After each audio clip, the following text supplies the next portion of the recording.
Kim Chiu nakatapos na sa kanyang performance sa Davao. Kim opisyal nang sinabi ang date ng kanyang movie.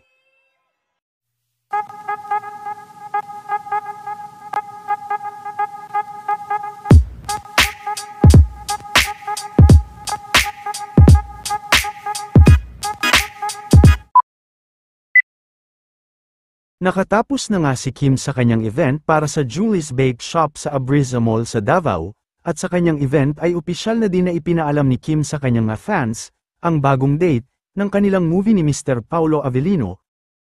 Naging masaya din ang event at marami ang nagpunta para magpakita ng suporta kay Kim.